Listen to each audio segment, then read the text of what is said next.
slum. Oh, it's you guys, my lovely audience. Introductions? Of course, my name is Narrator 004 and I'm a metaphor created by the playwrights. I've existed for centuries.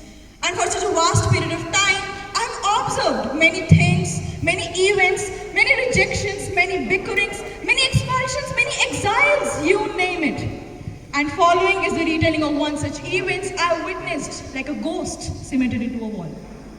Before we begin, character introductions are of course necessary. The play records the musings of 5 main characters: the judge, office boy imp, a poor man, a vain woman, and of course, a rich man. Anyway, this was Narrator 04, and with this, we present to you The Exchange by Althea Thurston.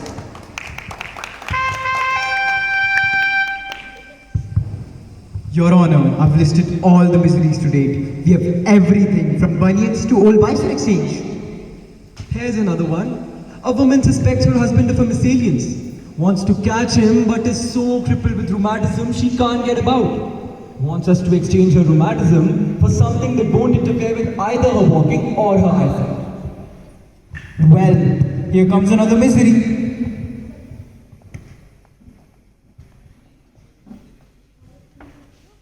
Your Honor, I have a little favor to ask of you. Well, You see, Your Honor, I've been poor all my life. I don't ask for a lot of money, but I like some to have. Swim clothes, to eat, to drink, and be merry with the boys, To have a good time. You think you could help me with that, Judge? so you just want to have a good time? Want me to take away your poverty? I suppose you have no moral weaknesses that you want to exchange? No defects in your character that you want to better? Why, Judge? I'm not a bad man. Of course I have my faults, but then again, I've never committed any crimes, have I? I'm just awfully tired of this poverty. You think you could help me with this, Judge? Bring me the ledger. You understand, do you, my good man, that if I take away your poverty and give you enough money for your good time, that you will have to accept another misery? That's all right, Your Honor. I'm willing. Very well. Let us see. Here is paralysis. Paralysis? How would I have a good time if I were paralyzed? No, my suppose not. How about a glass eye? Oh, please, Your Honor. If I'm going to have a good time, I need 2 good eyes to see. I don't want to miss anything now, do I? Well, do something and be quick about it. His gouts excuse me, Judge, but maybe the gentleman would like the indigestion that Mr. Body left when he took that old Mrs. Pratt's fallen arches. Indigestion? Sure. I wouldn't mind a little thing like indigestion if I would get rid of this awful poverty. Very well. Raise your right hand. Repeat after me. I swear to accept indigestion for better or for worse as my portion of the world's miseries, so help me God. I swear to accept indigestion for better or for worse as my portion of the world's miseries. Take this gentleman to the exchange. Won't you have a grand time though? I'll get your menu card so that you can be picking out your dinner. Good idea, Aaron. I'll pick myself a regular banquet. First move to your right, sir.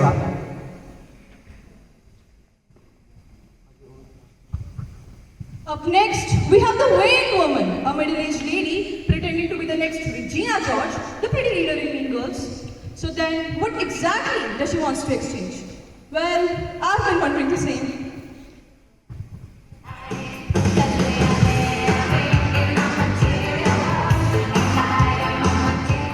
Judge, I have heard that you are very kind and I've been told that you help people out of their troubles. So I have a little favor to ask of you. Yes, I suppose so. Go on. Well, you know that I'm a famous beauty. Both my face and my form are considered very lovely. Great and celebrated men have worshipped at my feet. But Judge, horrid wrinkles are beginning to show on my face. Oh, I would give anything, do anything to have a small beautiful face once more. Please, oh please, won't you take away these wrinkles and give me something in their stead? I Are you satisfied with yourself in other ways? Is your character as beautiful as your face? Have you no moral weaknesses that you won't exchange? Why? I don't know what you mean. I mean, I go to church and I subscribe to the charities. And I belong to the best clubs. Oh, please, Judge, it's just these wrinkles that make me so unhappy. Won't you exchange them? You don't want me to be unhappy, do you? Oh, very well. I'll see what I can do for you. Fetch a chair for this lady.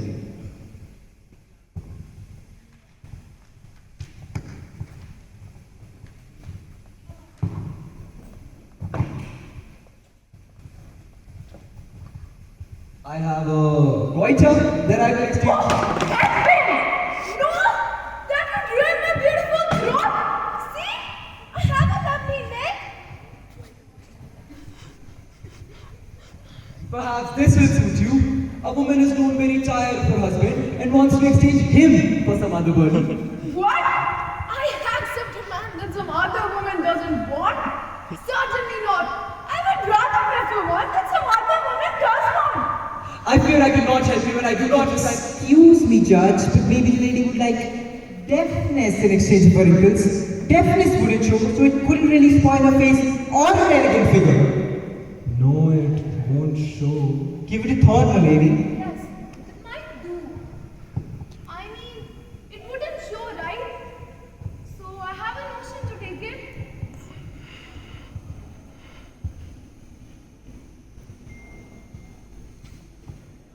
All right, Judge. I'll accept it. Raise your right hand.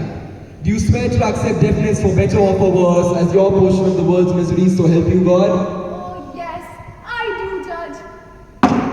Show this lady to the exchange room. Me again? I assure you, my lady, you'll have all the men crazy about you, and don't you worry at all. Deafness wouldn't show. Second boot to your right, my lady.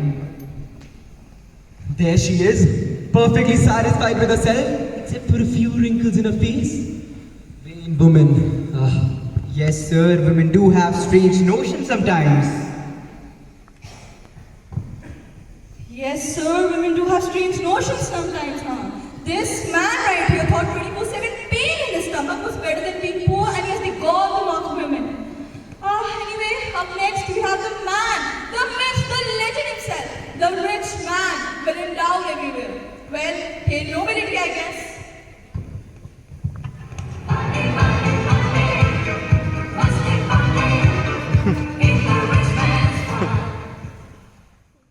I am addressing the judge, am I not? You are? Well, Judge, life has rather become boresome, so I thought I would drop in and ask you to do me a favor. Yes. What is your grievance? Oh, I won't say grievance exactly. You see, my dear Judge, I'm very rich and an influential citizen and a prominent member of the society. And I'm very sought after. Oh, indeed. Yes, women run after me day and night. Ambitious mothers throw their magical daughters at my head. Men seek my advice in all matters. I'm compelled to help this and that committee. Well, go on. Really, Judge, my prestige has become a burden on me. I just want to get away from it. I just want to be somewhere in peace, quietness. Is your prestige all that troubles you? No moral weaknesses, I suppose?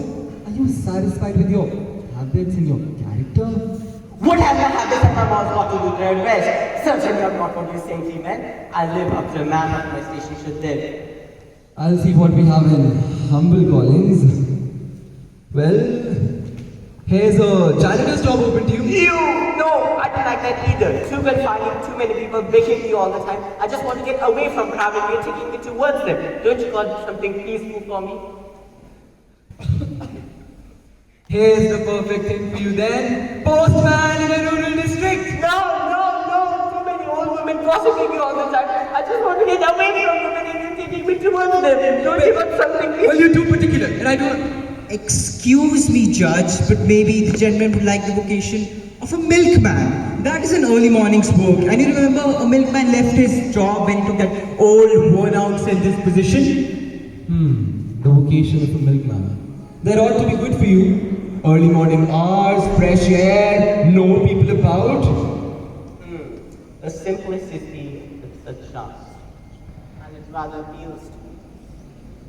By sure, I'll take it. Raise your right hand. Do you solemnly swear to accept, for better or for worse, the lot of milkman in your life, so help you God? Yes, I do. Show this gentleman to the exchange room. Can't be serious. Sir, you lead a simple life. Fresh air, fresh milk, no people, just cows. Simple life, peace, quietness, wonders.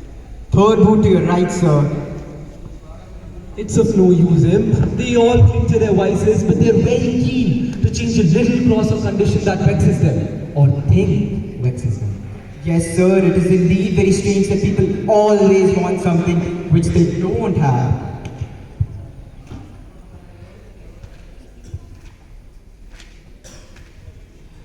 Don't let any more in, imp. I'm tired of it all.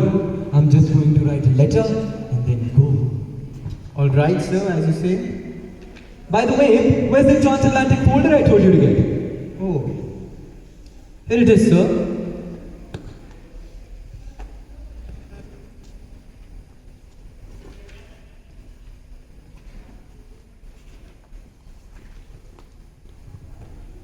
So now, what do we have up next? Well, a convergence of all these chaos mongers. So then, let's have a look.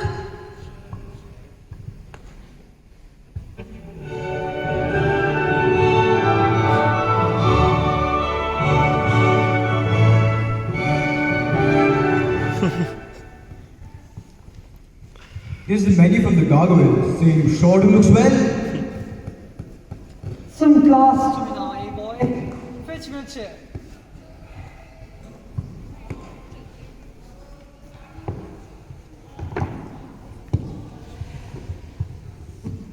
Let's see. I'll have myself a cocktail, then another cocktail, then oysters, and oh my, green tulle soup, sand dabs, chicken breast, hell with it, boy.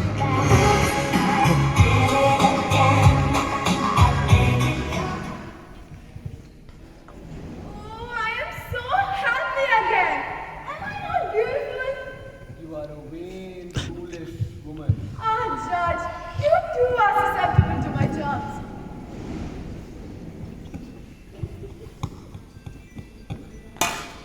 Boy, what time is it? Time to milk the cows.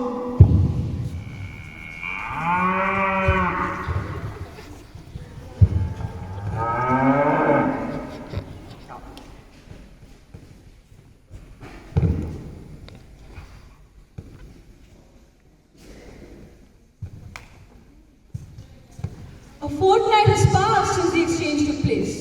You would think the story would end with a happily ever after, but that's not the story I want to tell now, do I? From a corner, we can see the poor man rushing into the judge's office, and then there is the rich man and the poor vain woman. Oh, I can't wait to see what chaos they're going to usher in.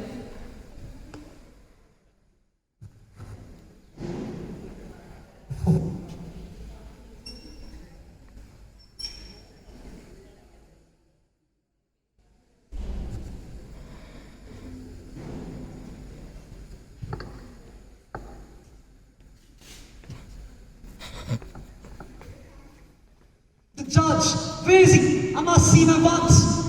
Isn't down yet. Your duel. Don't go back to sleep, you buffoon.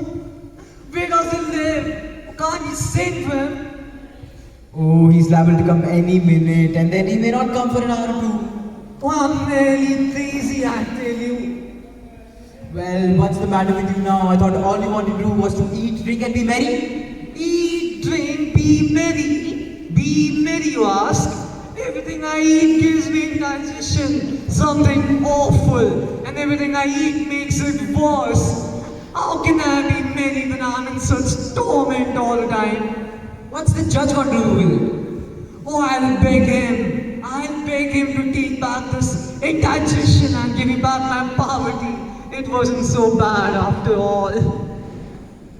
I must see the judge right away. Please. He isn't down yet. Your duel. Then it is very important that I'm in great distress and you must see me at once. Woman, your too. You know what?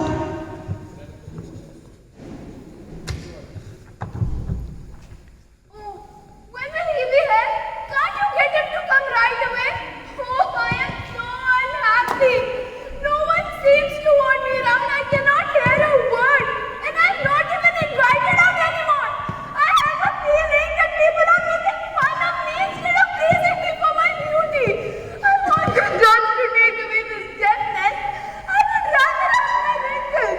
Too bad, too bad. Has the judge given away my wrinkles? I want them back. I want my very own wrinkles. They are distinguished looking. Oh, I don't want to be deaf any longer. This lady feels very sad. Can't you cheer her up a little? Cheer her up, me? Are you crazy? You! I wish to see the judge at once. It's divorce urgent. Can't see the judge once. Why not? I'm a VIP person. I want to see him right now. Because you potato head, he's in here. What's your trouble? Trouble? Everything's trouble. I've been abused, overworked, even the cows have kicked me. I just want to get away from it. I want to be rich again. I want to mingle with my kind. For trying to have to squeal so? If you had a digestion like I have, you'll be entitled to throw a hollow. Such pain I feel every time I eat. And when I drink, oh heavens, it hurts. You big boy, hurrying up with the stomach ache. If you had a man-sized problem, then you would know. I, who have been used to wealth and respect, have been kicked by millions of cows. There were millions of cows in that day. You gentlemen, never been dead. Oh, it is a terrible thing for a beautiful woman like I am to have such an affliction. Oh Lord, do deliver me from a sniffling woman.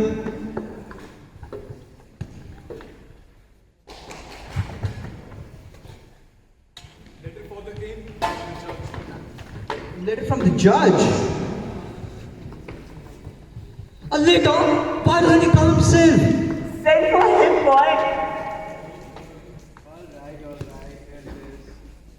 My dear Ib, I've tried faithfully for years to aid distressed humanity, but they are an ungrateful lot of fools. Looks like it. And I wash my hands off them. When this letter reaches you, I will be on the high seas, and I'm never coming back. So write finis in the big What old does that letter of mean? miseries, and What shut does that up mean? the short, for the exchange is closed forever. Yours in disgust, the judge. Indigestion for the rest of my days? No! Oh, death! Always death! What shall I do? This is an outrage. I'm rich and I should stay taking a pill.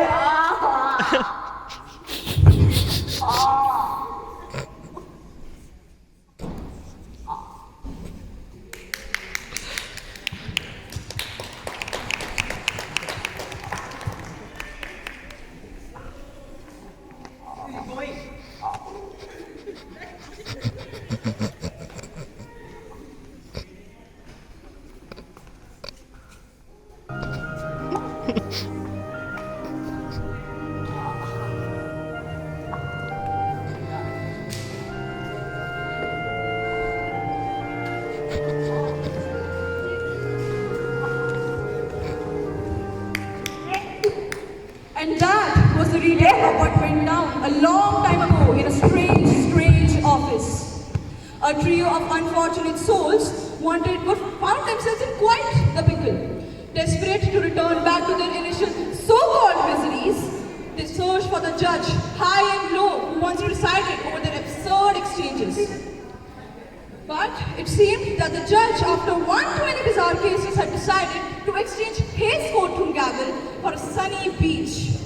So, a trio found themselves in a never-ending loop of deafening nonsense, indigestion, and milky adventures, all wishing they could turn back the clock.